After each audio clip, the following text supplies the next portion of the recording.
Bismillahirrahmanirrahim. Assalamualaikum warahmatullahi wabarakatuh. Alhamdulillahirabbil alamin. Nahmaduhu wa nasta'inuhu wa nastaghfiruh wa natubu ilaihi wa na'udzu billahi min syururi anfusina wa min sayyiati a'malina. Man yahdihillahu fala mudilla lahu wa man yudlil fala hadiya lahu. Asyhadu an la ilaha illallah wahdahu la syarika lah wa asyhadu anna Muhammadan 'abduhu wa rasuluhu la nabiyya wa la rasula ba'dahu, amma ba'd. Ma'asyiral muslimin dan muslimat rahimani wa rahimakumullah jami'an. Alhamdulillah, kita bersyukur kepada Allah Subhanahu wa taala atas semua nikmat yang Allah berikan kepada kita semua, nikmat iman, nikmat Islam.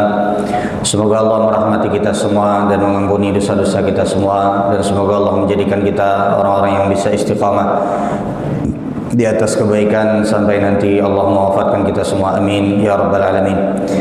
Jamaah sekalian rahimani wa rahimakumullah jami'an, kita akan kembali melanjutkan kajian kitab Bulughul Maram, yang pada kesempatan malam hari ini kita sampai pada pembahasan tentang hadis orang yang mendengar azan namun tidak datang ke tempat di mana azan itu dikumandangkan. Ya, pada pertemuan yang telah lalu kita telah membahas hadis-hadis atau hukum seputar orang-orang yang diberi uzur untuk tidak melaksanakan salat berjamaah. Dan pada kesempatan kali ini hadis yang ketujuh di dalam bab ini terkait dengan salat berjamaah. Kita akan baca terlebih dulu hadisnya. An Ibnu Abbas radhiyallahu taala anhuma, dari Abdullah bin Abbas radhiyallahu taala anhuma, anin Nabi sallallahu alaihi wasallam, dari Nabi sallallahu alaihi wasallam, qala, beliau berkata, man sami'a an-nidaa falam ya'ti fala salata lahu illa min uzrin. Barang siapa yang mendengar an-nida artinya adalah azan, falam ya'ti, kemudian dia tidak datang untuk menjawab panggilan azan tersebut. Maksudnya datang menjawab panggilan azan tersebut adalah dengan datang ke masjid atau ke tempat diadakan salat berjamaah yang dari situ dikumandangkan azan. Fala salata lahu, maka tidak ada salat baginya, illa min uzrin, kecuali kalau dia punya uzur. Dan kita telah sebutkan uzur-uzur apa saja yang membuat seseorang itu boleh untuk tidak salat berjamaah. Hadis ini diriwayatkan oleh Ibnu Majah, Ad-Daruqutni, juga Ibnu Hibban, Al-Hakim. Namun sanad dari hadis ini diperselisihkan oleh para ulama. Sebagian para ulama menyebutkan bahwa hadis ini itu adalah perkataan Rasulullah sallallahu alaihi wasallam. Sebagian lagi seperti Ibnu Rajab Al-Hambali, kemudian juga para ulama yang lainnya, ya, kebanyakan para ulama hadis menyebutkan bahwa hadis ini adalah perkataan Abdullah bin Abbas, bukan perkataan Rasulullah sallallahu alaihi wasallam. Sehingga ini hadisnya, ya, ini mauquf, atau hadisnya ini tidak bisa disandarkan kepada Nabi Muhammad sallallahu alaihi wasallam. Tapi ini lebih kepada perkataan sahabat Nabi sallallahu alaihi wasallam, Abdullah bin Abbas radhiyallahu taala anhuma. Baik. Ada beberapa faedah terkait dengan hadis ini. Meskipun ini adalah, ya, yang lebih tepat, yang lebih kuat adalah perkataan sahabat Nabi, yang tidak sampai kepada Rasulullah sallallahu alaihi wasallam. Namun secara makna, ya, hadis ini atau riwayat ini menunjukkan kepada kita satu hal, bagaimana pemahaman Abdullah bin Abbas tentang orang yang ketika mendengar azan kemudian tidak datang menjawab panggilan tersebut ke tempat di mana azan tersebut dikumandangkan, maksudnya ke masjid atau ke musalla. Apalagi kalau yang rumahnya dekat dengan masjid, dengan musalla. Baik. Ini faedah yang pertama. Faedah yang kedua adalah apa yang dimaksudkan dengan hadis ini? Sebagian para ulama, ya, sebagian para ulama, di antaranya adalah riwayat dari Imam Ahmad, dan ini adalah pendapat dari Syekhul Islam Ibnu Taimiyah berdasarkan hadis ini. Ya, berdasarkan hadis ini, karena beliau memahami bahwa hadis ini adalah sampai perkataan kepada Rasulullah sallallahu alaihi wasallam. Jadi, ya, di antara riwayat dari pendapat Imam Ahmad dan juga ini pendapat Syekhul Islam Ibnu Taimiyah, bahwa orang itu, ini perhatikan ya, antum jangan ngantuk di sini.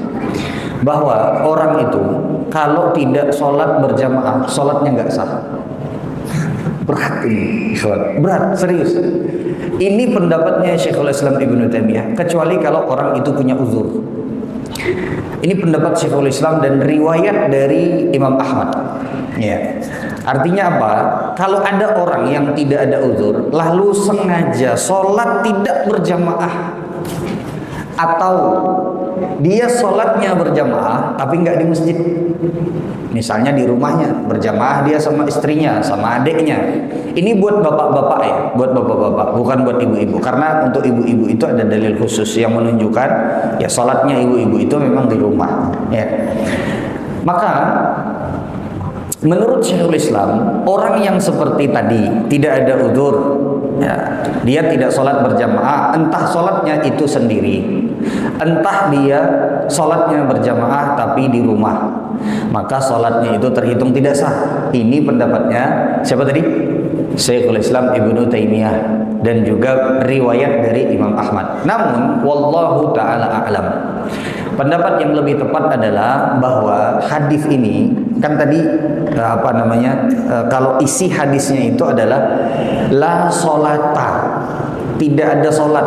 Kalau menurut pemahaman Syekhul Islam Ibnu Taimiyah, la sholata ini artinya tidak ada sholat. Artinya tidak ada sholat yang sah apabila dia tidak sholat berjamaah di masjid. Berat ini. Ini pendapatnya Syekhul Islam Ibnu Taimiyah. Jadi mau bagaimanapun selama tidak ada uzur, datang ke masjid. Ini pendapat siapa? Syekhul Islam Ibnu Taimiyah rahimahullahu taala. Ini pendapat yang menyelisihi pendapat mayoritas para ulama. Pendapat mayoritas para ulama, baik itu yang mensahihkan hadisnya ataupun yang mengatakan bahwa hadis ini adalah perkataan Abdullah bin Abbas, karena perkataan sahabat Nabi ya dalam hal ini menunjukkan pemahaman Abdullah bin Abbas terhadap bagaimana pentingnya salat berjamaah. Maka maknanya ya bahwa la sholata di sini adalah maksudnya bukan sholatnya tidak sah, tapi sholatnya tidak sempurna. Bisa dimengerti sampai sini? Jadi kan begini, di dalam pembahasan ilmu usul fikih itu jamaah sekalian ya, seperti ini. Jadi kalau ada tadi kan bagi mereka yang ini isi hadisnya ya, kandungan hadisnya, barang siapa yang ya mendengar azan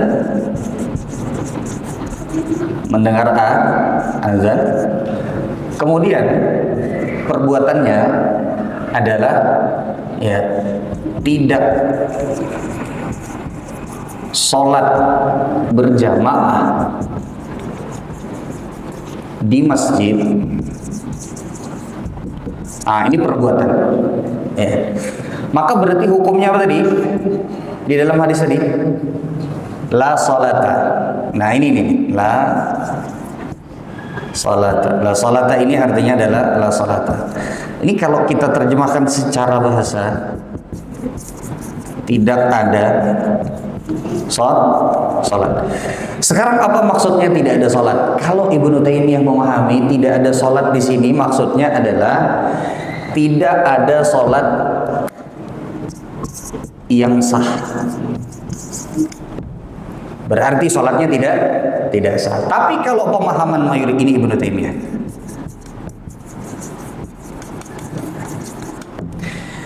tapi kalau pemahaman jumhur mayoritas para ulama adalah la sholata di sini adalah tidak ada sholat yang sempurna. Artinya sholatnya sah, tapi pahalanya tidak sempurna. Bisa dimengerti sampai sini? Baik. Nah, jadi yang lebih tepat, wallahu ta'ala alam, ya, ini kalau berdasarkan kita kumpulkan dengan hadis-hadis yang lain di mana Rasulullah Shallallahu Alaihi Wasallam menyebutkan bahwasanya sholat satu orang, ya, itu dibandingkan dengan orang yang sholat berjamaah itu lebih afdol sholat yang berjamaah 27 derajat, sebagian riwayat 25 derajat, sebagian riwayat lagi 25 derajat. Ini menunjukkan bahwasanya sholat satu orang itu tetap sah. Ya, tetap sah karena dihitung oleh Rasulullah itu juga satu derajat. Kalau tidak sah tidak akan dihitung satu derajat. Kan begini, sholat sendiri berarti dapatnya berapa? Satu. Kalau sholat berjamaah dapatnya berapa? Kita ambil yang 27 ya. Ada 25, sebagian riwayat ada yang 20. Oke. Sekarang kalau seandainya sholat itu tidak sah. Kalau seandainya sebagaimana pemahaman Ibnu Taimiyah tadi, kalau seandainya sholatnya itu tidak sah, maka ini tidak akan dihitung satu.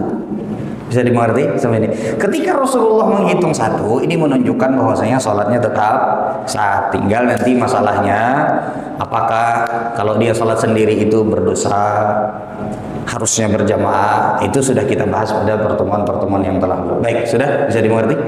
Nah, ini adalah pembahasan terkait dengan masalah apakah seseorang itu ya harus sholat berjamaah di masjid yang menyebabkan kalau dia tidak sholat berjamaah di masjid sholatnya tidak sah. Maka jumhur ulama tadi menyatakan sholatnya tetap sah. Bisa dimengerti sampai sini? Baik. Sekarang pertanyaannya di sini juga. Ya. Man sami'an nida, barang siapa yang mendengar azan. An-nida itu artinya adalah azan di dalam hadis ini. Falam ya'ti, lalu kemudian dia tidak mendatanginya. Fala salata lahu, maka tidak ada salat baginya. Sekarang pertanyaannya, apakah dia harus mendatangi tempat di mana dia mendengar kumandang azan? Belum beri contoh. Kalau ada orang yang rumahnya dekat sini, kemudian dia mendengar azan di Masjid Utsman bin Affan, lalu kemudian dia tuh punya urusan, atau misalnya dia mau mendatangi pengajian karena pas malam itu tidak ada pengajian di Masjid Utsman bin Affan. Sementara azan yang dia dengar adalah di mana? Di sini. Tapi dia sholatnya misalnya di mana?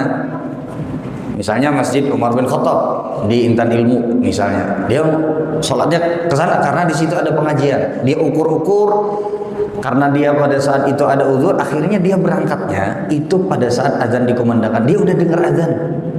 Paham sampai sini? Dia udah dengar azan. Apakah ini juga termasuk di dalam hadis ini? Jawabannya adalah yang dimaksudkan dengan riwayat ini yang penting sholatnya berjamaah. Entah itu mau di masjid yang dia dengar azan dari masjid tersebut ataupun di masjid yang lainnya. Bisa dimengerti sampai sini? Jadi tidak mesti harus waduh sudah tanggung ini, sudah dengar azan di Masjid Utsman bin Affan, nggak boleh lagi ke sana. Tidak seperti itu pemahamannya. Tapi yang benar adalah maksudnya ini masjid dan tempat sholat secara umum. Tidak mesti harus di tempat di mana dikumandangkan azannya. Baik, di masjid mana saja itu sudah masuk ya ke dalam hadis ini. Baik, ini terkait dengan hadis ini. Wallahu ta'ala alam, sebagaimana tadi kita sebutkan ya, bahwa sholat berjamaah itu bukan syarat sahnya sholat. Ya, bukan syarat sahnya sholat. Jadi tetap sah ya, tapi tentu saja ada pembahasan yang sudah kita bahas ya, apakah dia wajib ataukah dia sunnah, itu sudah kita bahas pada pertemuan-pertemuan yang lalu. Baik, kemudian kita lanjut kepada hadis yang berikutnya, hadis nomor 8 kalau di bab ini. Hadis ini diriwayatkan dari sahabat Nabi Yazid ibnil Aswad.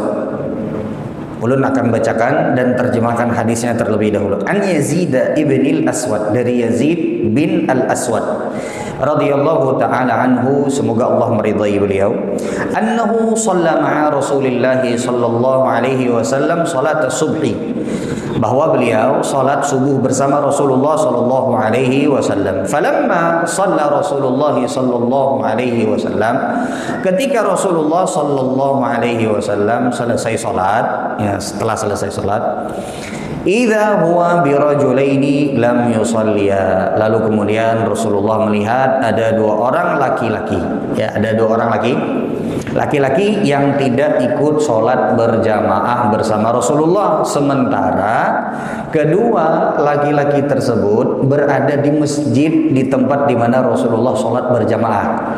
Jadi bayangannya tuh Pak, gambarannya kalau kita sholat berjamaah misalnya di Masjid Utsman bin Affan, ternyata ada dua orang di belakang yang nggak ikut sholat berjamaah, ya ada dua orang sampai selesai nggak ikut sholat berjamaah, ya.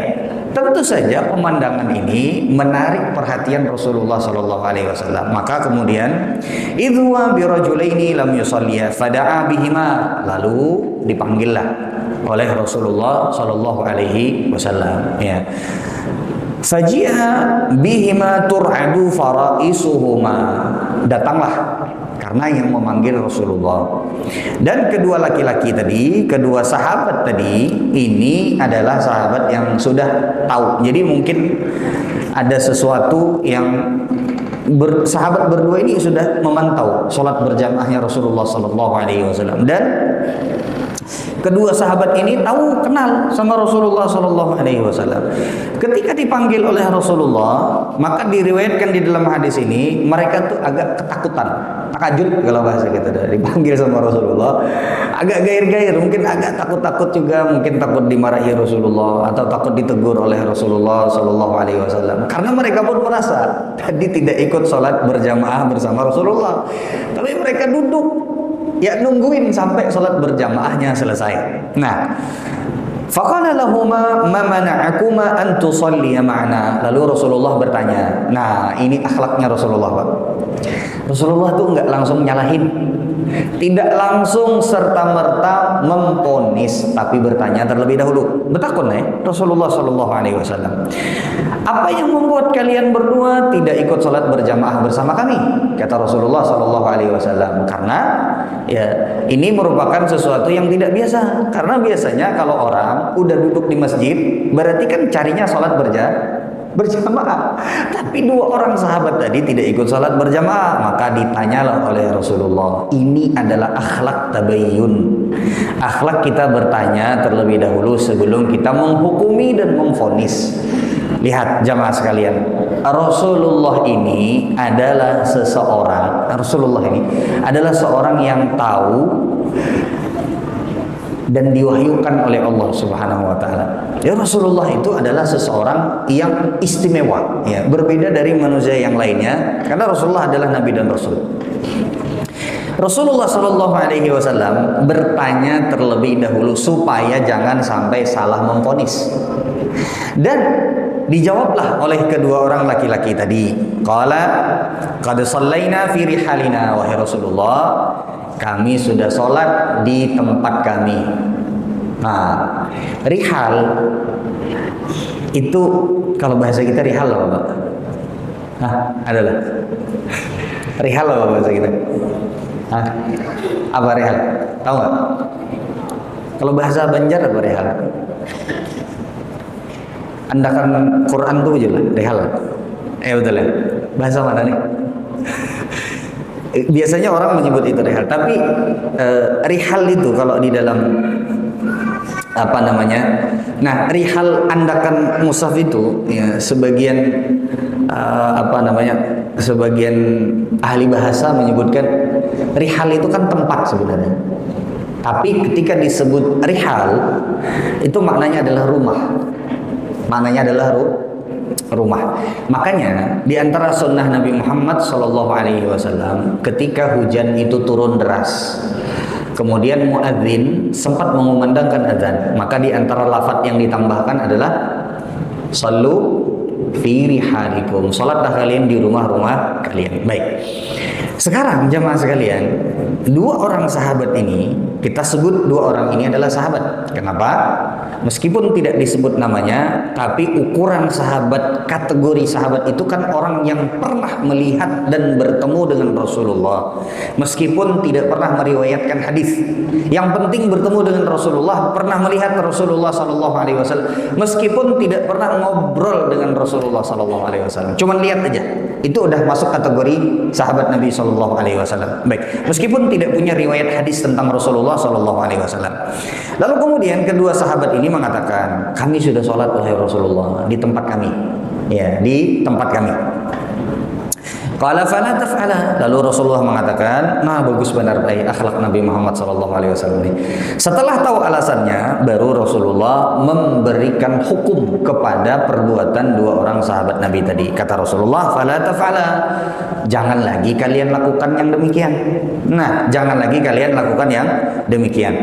Idza shallaituma fi rihalikuma, kalau kalian sudah salat di tempat kalian, summa adraktumul imam, ya, walam yusolli, lalu kemudian kalian mendapati ada satu jamaah di tempat didirikan sholat berjamaah, kemudian imamnya dan makmumnya belum sholat, maka sholatlah kalian berdua bersama mereka.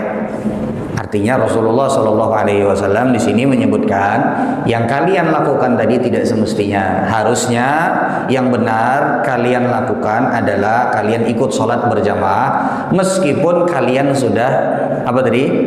Sholat di rumah atau di tempat kalian masing-masing. Fasallaya ma'ahu fa innaha lakum nafilah. Maka sholatlah kalian. Kalau kali kata Nabi SAW. Nah, di sini disebutkan oleh Rasulullah apa ganjarannya. Kalau hukumnya kita udah tahu. Kalau kita datang ke satu masjid, misalnya ada masjid yang qomatnya lambat. Misal pian mau ngejar pengajian di Masjid Utsman bin Affan, lalu pian kira tidak sempat, akhirnya pian sholat misalnya di Masjid Hasanuddin Majdi. Ternyata sampai sini belum dikumandangkan iqamat atau sudah dikumandangkan iqamat, misalnya dapat 1 rakaat, berarti masih ada 2 rakaat sholat maghrib. Maka berarti hukumnya yang tepat adalah sholat ikut berjamaah. Ya, ikut sholat berjamaah. Baik, kita akan bahas nanti niatnya bagaimana. Baik. Kemudian kata Rasulullah, disebutlah itu ternyata tidak sia-sia karena orang yang ikut sholat berjamaah kembali maka dia akan mendapatkan pahala. Ya, maka dia akan mendapatkan pahala ganjaran. Hadis ini adalah hadis yang diriwayatkan oleh Al-Imam At-Tirmidzi. Ya, tapi hadis ini asalnya adalah di dalam Sahih Muslim. Tapi yang lebih panjang riwayatnya tadi adalah riwayat hadis ini adalah diriwayatkan oleh Al-Imam At-Tirmidzi. Tapi hadis ini senada atau serupa dengan hadis yang lain. Ya, meskipun secara konteks berbeda. Ada hadis yang lain diriwayatkan oleh Imam Muslim. Ya. Ada satu ketika Rasulullah bertanya kepada sahabat Nabi Shallallahu Alaihi Wasallam. Ini hadis diriwayat Imam Muslim. Ya, tentang kalau orang sudah sholat, lalu kemudian menemukan jamaah yang belum sholat berjamaah, lalu kemudian dia berada di tempat tersebut, maka seharusnya dia ikut sholat berjamaah. Ada hadis yang lain yang serupa dengan hadis ini di dalam Sahih Muslim, meskipun tidak sama secara persis. Rasulullah itu dari riwayat Abu Dzar Al-Ghifari.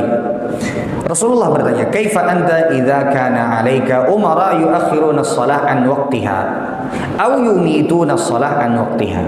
Rasulullah pernah bertanya kepada Abu Dzar Al-Ghifari radhiyallahu taala anhu, "Bagaimana wahai Abu Dzar?"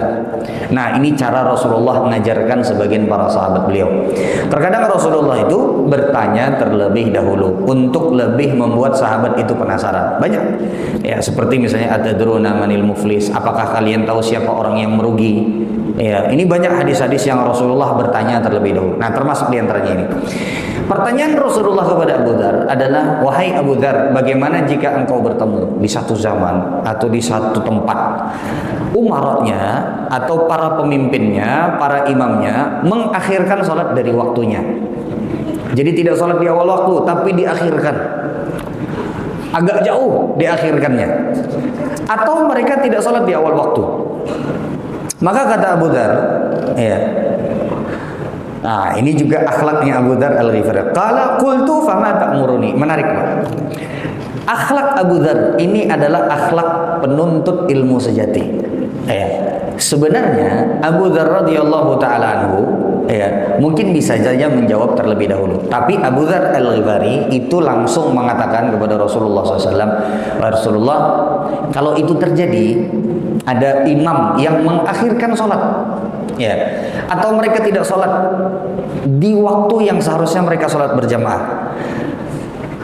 Ini kan pertanyaan Rasulullah. Maka apa jawaban Abu Dzar? Rasulullah, kalau sampai itu terjadi, balik ditanya sama Abu Dzar, apa perintah pian gesan ulun? Nah, ini baik. Apa perintah pian gesan ulun? Subhanallah, luar biasa, Pak. Apa yang kau perintahkan kepadaku, wahai Rasulullah? Kalau seandainya aku menemukan hal yang demikian sebagaimana yang engkau sebutkan, maka apa kata Rasulullah? Ya, jadi terkadang jamaah sekalian, para sahabat Nabi Shallallahu Alaihi Wasallam, ya, itu mereka mencontohkan kepada kita di sebagian momen mereka memang menjawab pertanyaan Rasulullah SAW. Di sebagian lagi mereka menyebutkan Allah wa rasuluhu a'lam, Allah dan Rasulnya lebih tahu. Sebagian lagi langsung seperti Abu Dzar Al-Ghifari, ya, kalau memang itu terjadi wahai Rasulullah, apa yang pian perintahkan kepada ulun. Nah, jadi seperti itu, Pak. Itu adab ketika kita berhadapan dengan orang yang kita anggap sebagai guru, orang yang kita anggap sebagai, ada sebagian jamaah itu Pak lah betakun itu. Ulun kadang-kadang heran, ya, kadang-kadang heran. Misalnya begini. Betakun itu kan orang kada tahu, ya kan? Meskipun kita sudah ada sedikit tahu tentang permasalahan tersebut, maka bertanyalah seperti kita tidak tahu. Bisa dimengerti sampai sini? Itu adab seorang yang bertanya, yang menghargai gurunya, dan yang merendahkan dirinya pada saat dia menuntut ilmu. Ada sebagian orang bertanya begini, misalnya, Ustadz, kan hukumnya ini kan begini satu hukumnya. Nah, dia udah ngasih tahu duluan tuh. Dia udah ngasih tahu duluan. Ustaz, misalnya Ustaz, kan hukumnya kita anggap misal aja ya. Ulun pernah suatu ketika ditanya, Pak, ini serius beneran. Ya, Ustaz, kan hukumnya orang yang berpuasa pada saat safar itu kan nggak boleh, Ustaz. Wah, ulun terkejut langsung. Ini serius, Pak, ini kenyataan ini. Ulun ditelepon sama orang, Ustaz, ulun aku takut. Enggak, silakan, Pak. Ulun bilang kan. Lalu kemudian dia berkata, Ustaz, kan begini, Ustaz. Hukumnya orang yang berpuasa pada safar itu kan nggak boleh, Ustaz. Dia mendahului hukum sebelum dia bertanya. Ya kan? Dia mendahului hukum sebelum dia bertanya. Baru kemudian dia bertanya. Iya. Bagaimana kalau seandainya dia tetap pengen puasa, Ustaz? Coba bayangin, bagaimana kalau seandainya orang tersebut meskipun safar, dia tetap pengen puasa karena dia kuat puasa? Coba pian bayangkan. Ulun tuh malah mau mendengar pertanyaan gitu, Pak, rasa hendak ulun tutup langsung telepon. Nah, itu sebujur. Atau misalnya bertakun berhadapan nih, rasa hendak ulun. Nah, sudah pian tahu deh jawabannya, padahal jawabannya salah. Padahal jawabannya salah. Bagaimana bisa dia mendahulukan hukum kemudian dia bertanya? Nah, kemudian ya, harusnya kan bertanya, Ustaz. Ini kita kita belajar bagaimana akhlak di dalam menuntut ilmu pada saat kita bertanya itu, jamaah sekalian. Dan orang yang bisa bertanya dengan beradab pada saat dia menuntut ilmu, itu adalah orang yang akan mendapatkan banyak keberkahan di dalam ilmu. Makanya Abdullah bin Abbas radhiyallahu taala anhu, ketika ditanya apa rahasia pian ini banyak ilmu, salah satu yang disebut oleh Ibnu Abbas adalah lisanun saul, lisan yang suka bertanya, yang memang pada saat itu artinya bertanyanya itu pada tempatnya, bukan pertanyaan yang diada-adakan. Ya, bisa dimengerti sampai sini. Jadi kalau kita bertanya, anggap tadi contoh yang kita sebutkan tadi, Ustaz, misalnya apa hukumnya orang yang berpuasa pada saat bersafar? Kan cukup begitu. Boleh enggak? Karena gitu. Nanti baru dijelaskan bahwa kalau mayoritas para ulama, jumhurul ulama, imam yang 4, ya silahkan. Kalau dia kuat silahkan. Ya, satu-satunya madhab yang menyatakan tidak boleh itu adalah madhab Dhahiriyah. Ulun kasih tahu, pian madhab Dhahiriyah kan? Ujarnya kada. Nah, berarti jarulun tadi anu teh kadung tersampaikan sudah lawan orang. Nah, jarulun ini ya, artinya kita pada saat kita belajar, pada saat kita menuntut ilmu itu kita harus, artinya termasuk juga di dalam pada saat bertanya, ya itu kita harus beradab. Bisa dimengerti sampai ini, Pak? Ulun pernah ada pengalamannya, Mas, supaya pian jangan mengantuk. Suatu ketika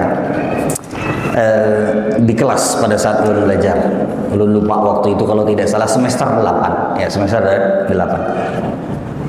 Di pelajaran fikih, dosen itu membawa kitab dosen itu tidak ada tahqiqnya. Tahqiq itu artinya adalah footnote-nya, nggak ada. Jadi betul-betul kitab lawas yang sudah memang dikuasai oleh beliau. Ya, kitab Bidayatul Mujtahid karya Ibnu Rus. Si murid, ulun masih ingat, kawan ulun dari Lebanon. Ya. dia tuh bawa kitab yang ada tahqiqnya, yang ada footnote-nya. Ada penjelasan khilaf para ulama, dalilnya apa, ya. Di bawah itu lengkap, ya, catatan kaki dari penerbit, ya. Kan sebagian buku seperti itu, ada dikasih dalil, takhrij hadisnya. Lalu dia bertanya mendahului syekhnya, mendahului gurunya. Dia tanya, "Syekh, ini kan ada dalil seperti ini, ada seperti ini." Namanya anak mahasiswa semester 8, ya kan? Semester 8, orang Arab pula, bahasanya bagus, ya. Kemudian setelah itu dia seolah-olah seperti pengen menunjukkan bahwa dia lebih tahu daripada syekhnya. "Syekh, ini belum disebutkan ini, ada perkataan ulama seperti ini, perkataan ulama." Muat di Mama Isidin. Di Mama Isidin habis-habisan. Ya. Itu tidak beradab, ujar Sidin. Tidak seperti itu para penuntut ilmu. Ada seperti itu. Nah, jadi jamaah sekalian rahimani wa rahimakumullah jami'an, ya. Kita terkadang ketika bertanya itu, ya memang kita posisi di mana kita harus memilih bahasa, kita harus menunjukkan bahwasanya ketika kita bertanya itu kita memang menunjukkan kita pengen ilmu tersebut. Bukan pengen seolah-olah kita mendebat gurunya. Bisa dimengerti? Terus ini baik. Kemudian, ya, Rasulullah Shallallahu Alaihi Wasallam mengatakan, ya, di dalam hal ini, "Sholli sholata li waqtiha," kata Rasulullah. Tadi kan Abu Dzar Al-Ghifari itu ditanya oleh Rasulullah kalau ada imam atau kalau ada pemimpin yang mengakhirkan sholat dari waktunya, apa yang kau lakukan? Maka kata Abu Dzar Al-Ghifari, ya, ulun minta saran dari pian Rasulullah. Apa yang harus ulun lakukan? Maka kata Rasulullah, "Sholli sholata li waqtiha," salatlah engkau pada waktunya. Jadi salat pada waktunya. "Fa in adraktaha ma'ahum fasholli fa innaha laka nafilah." Kalau nanti engkau sempat sholat bersama mereka, karena waktu yang mereka sholat, yang seharusnya sholat berjamaah, misalnya jam 12 itu, sholat zuhur jam berapa biasanya? Hah? Anggaplah misalnya ya 12:30, ya kan, misalnya 12:30. Mereka tuh mengakhirkan, anggaplah sampai bisa jam 2 sampai 2:30. Maka ini kita anggap takhirnya atau mengakhirkannya sampai sedemikian rupa. Maka kata Rasulullah, sholat engkau sendiri terlebih dahulu pada waktunya, ya, jangan diakhirkan karena tidak ada udzur, ya. Lalu kemudian sholatlah engkau bersama mereka apabila memang engkau mendapati pada saat mereka sholat berjamaah. Bisa dimengerti sampai sini? Nah, ini serupa dengan hadis yang tadi kita sebutkan. Baik, ada beberapa faedah terkait dengan hadis ini. Yang pertama, ya, hadisnya adalah hadis yang sahih, ya, jamaah sekalian. Yang pertama, hadis ini menunjukkan kepada kita bahwa sahabat ini sholatnya di mana? Di mana kira-kira? Nah, sholatnya di mana? Di tempat mereka masing-masing. Oke, sekarang maksud tempat mereka masing-masing, rihal. Rihal itu kan tadi tempat. Bisa dimaknai rumah, bisa juga tempat masing-masing. Kalau di dalam riwayat yang lain, ya, di dalam riwayat yang lain, sebagaimana di riwayat Imam Ahmad, kejadian ini terjadi di Masjid Khaif. Tahu nggak Masjid Khaif itu di mana? Ada yang tahu? Masjid Khaif di mana? Di Mina pada saat haji. Jadi kejadian ini terjadi pada saat kapan?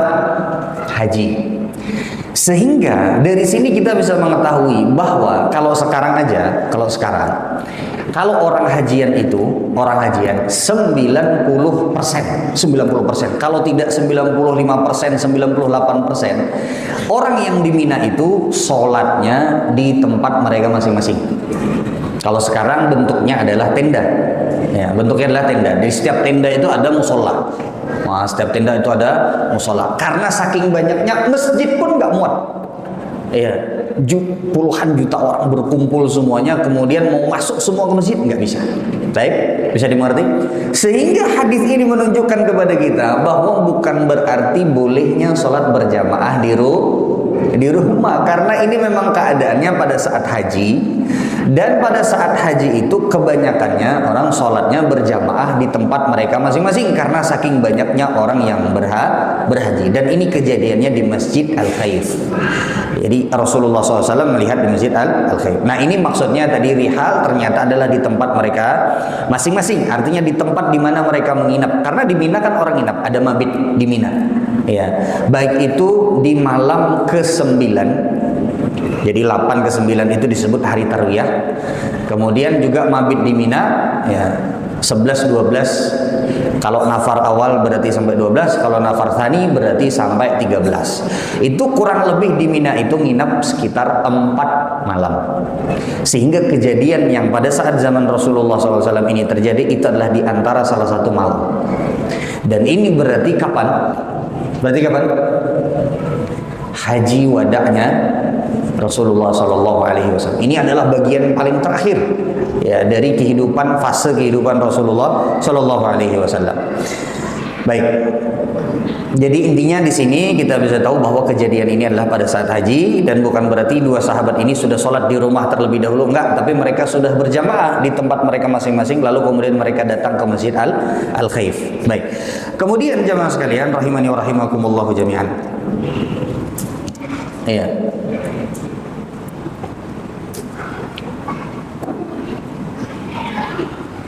Ini tadi sebab kenapa Rasulullah tidak mengingkari salat mereka ketika mereka mengatakan salat mereka adalah di tempat mereka masing-masing. Baik. Kemudian ada perbedaan pendapat para ulama.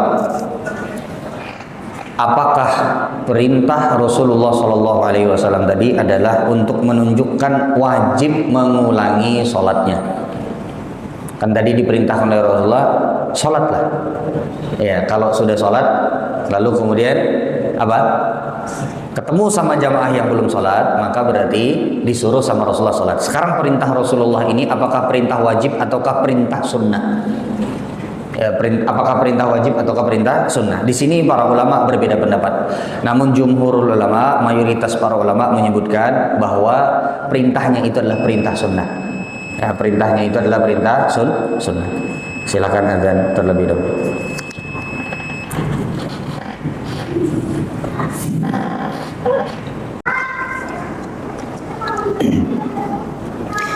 Bismillahirrahmanirrahim. Alhamdulillah wassalatu wassalamu ala Rasulillah wa ala alihi wa sahbihi ajma'in. Amma ba'd. Kita lanjutkan sedikit ya, sisa sedikit lagi tentang hadis ini. Kemudian faidah yang berikutnya ya, bahwa para ulama itu bersepakat. Para ulama bersepakat bahwa mengulang salat itu disyariatkan. Ya, sekarang perbedaan pendapat para ulamanya adalah antara apakah itu hanya sekedar sunnah ataukah sampai kepada derajat wajib, karena ada perintah Rasulullah, fasallaya, salatlah kalian berdua. Ada perintah dari Rasulullah SAW. Baik. Namun sebagian para ulama berpendapat kalau salatnya dia sendiri lalu kemudian dia datang ke masjid, kemudian sholatnya berjamaah maka wajib. Tapi kalau dia sudah berjamaah ya di tempat yang lain, misalnya seperti tadi sholat sudah di Hasanuddin lalu kemudian sampai sini sholat lagi misalnya, maka itu hukumnya sunnah. Tapi kalau dia sholatnya sendiri misalnya di rumah, maka sampai sini berarti tetap wajib. Wallahu ta'ala alam. Namun yang lebih tepat adalah hukumnya sunnah ya, secara mutlak sunnah. Jadi tidak sampai kepada derajat wajib. Jadi kalau seandainya antum sudah sholat lalu kemudian menemukan jamaah kembali, maka yang kedua ini hukumnya sunnah dan niatnya pun sunnah. Jangan niatnya sholat fardu. Paham sampai sini? Bukan niatnya sholat fardu. Niat yang kedua, sholat yang setelahnya itu adalah sholat yang sunnah. Kalau misalnya antum sholat isya, sudah sholat isya misalnya di musola dekat rumah antum, lalu kemudian sampai sini ternyata belum sholat isya sampai Masjid Utsman bin Affan, maka berarti sholat yang pertama itu adalah sholat fardu, sholat yang kedua di sini itu adalah sholat sunnah. Jadi jangan sampai kita menjadikan sholat dalam satu malam itu dua kali sholat fardu, ini nggak boleh. Baik. Kemudian yang berikutnya adalah kenapa sampai dianjurkan untuk mengulang. Dalam hal ini kita sebutkan tadi hukumnya adalah sunnah. Kenapa sampai Rasulullah memerintahkan fasallaya, maka sholatlah kalian. Meskipun sudah sholat, ketika bertemu dengan sholat berjamaah, sholat lagi. Kenapa? Ada beberapa alasan yang disebutkan oleh para ulama. Yang pertama adalah untuk mendapatkan pahala. Ini yang pertama, karena dia akan mendapatkan pahala yang lebih. Yang kedua adalah agar supaya tidak membuat orang bersuudzon. Jadi Islam itu luar biasa, Pak. Kita itu kalau bisa jangan bikin orang bikin dosa terhadap kita. Jangan bikin orang bersuudzon terhadap kita. Bisa dimengerti sebenarnya, Pak. Pian duduk berdua di situ atau sorangan di belakang orang sembayangan. Apa nih jalur orang nih? Ya kan? Ngapain ini? Nanti bikin orang bersuudzon terhadap kita. Jadi sebelum itu terjadi, mending ikut sholat berjamaah. Jangan bikin orang bikin dosa terhadap kita. Bisa dimengerti sampai sini? Pernah suatu ketika Rasulullah SAW coba berdua dengan seorang wanita. Waktu itu gelap. Ada dua orang sahabat Nabi. Kemudian setelah itu pada saat melihat dari kedekatan, ternyata Rasulullah berdua dengan seorang wanita. Berpalinglah kedua sahabat Nabi ini, dipanggil sama Rasulullah. Sini. Artinya tuh mendekatlah ke sini. Lalu kata Rasulullah, "Mahlan, innaha Sofiyah." Kalian harus tahu bahwasanya yang di depan aku ini adalah istriku Sofiyah. Jadi kata dua orang sahabat tadi, "Wah Rasulullah, ya. Pian kado bahasa kita ini kado usah diberitahukin. Insya Allah kami tidak akan berprasangka buruk kepada pian." Tapi kata Rasulullah SAW, "Inna syaitana yajri min ibni Adam majrad dam."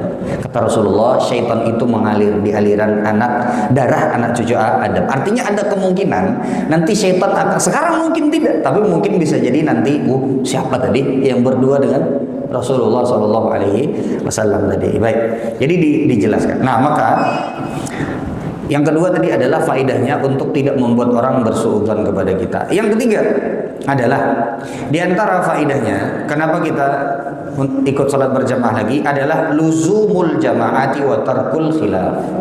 Untuk kita ini jangan malah lain dari orang. Malah lain dari orang itu baik ada bagus. Lebih baik kita ini bersama orang-orang yang baik, bersama orang-orang yang soleh. Jadi, menyelisihi orang itu, Pak. Orang-orang baik menyelisihi orang baik. Meskipun yang dilakukan itu adalah perkara yang mubah, perkara yang boleh. Itu buruk, Pak. Wal khilafu syarrun. Ya, menyelisihi orang yang berbuat baik itu adalah keburukan. Baik. Kemudian yang berikutnya. Ya, bagaimana kalau seandainya, ini poin yang berikutnya. Tadi kan disuruh kalau kita ketemu sama sholat berjamaah maka kita mengulang. Sekarang pertanyaannya, kalau pian itu waktunya waktu sholat asar dan waktu sholat subuh, berarti setelah pian sholat asar dan sholat subuh itu kan jatuhnya waktu terlarang, betul apa tidak? Waktu terlarang. Apakah juga tetap pian melakukan kalau ketemu jamaah lagi? Apakah tetap melakukannya atau tidak? Jawabannya tetap melakukannya. Meskipun pada dasarnya setelah pian sholat subuh itu masuk waktu terlarang. Tapi karena di hadis ini tidak disebutkan, tidak diperinci oleh Rasulullah SAW, maka hukumnya berarti umum, semua sholat itu berlaku. Baik.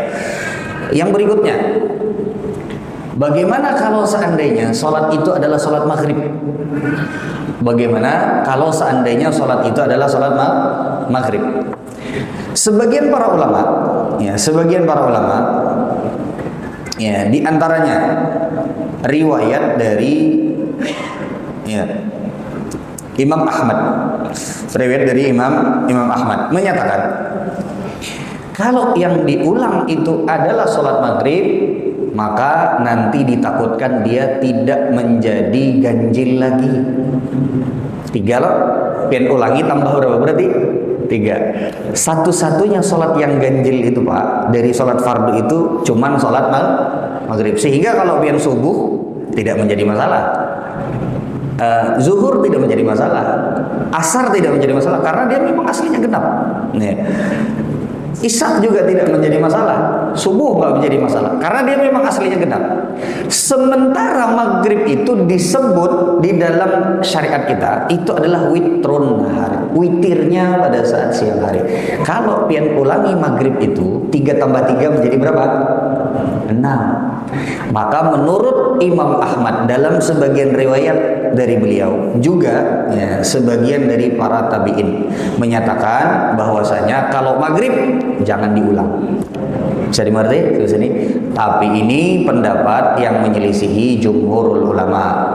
Kalau mayoritas para ulama mau itu sholat maghrib, mau itu sholat isya, sholat apapun, dia tetap diulang kalau kita ketemu jamaah yang lain. Karena dia dua sholat yang terpisah. Kada pian tuh kada sembahyang 6 rakaat, baik. Tapi maghrib 3, yang satu fardu, yang satu sunnah. Bisa dimengerti. Jadi bukan berarti pemahamannya ditambah 3 tambah 3, enggak. Tapi 3 dulu yang fardu, baru kemudian 3 yang sunnah. Tetap aja dia itu hukumnya pian tetap sholat maghrib 3 rakaat, bukan 6 rakaat. Karena dua sholat ini sudah berbeda dari awal kita berniat. Yang pertama adalah niatnya adalah sholat fardu, yang kedua adalah niatnya adalah sholat sunnah. Baik, ini yang bisa ulun sampaikan pada kesempatan kali ini. Nah, pas ya, kita tutup dengan doa kafaratul majelis. Subhanakallahumma wa bihamdika asyhadu an la ilaha illa anta astaghfiruka wa atubu ilaik. Assalamualaikum warahmatullahi wabarakatuh.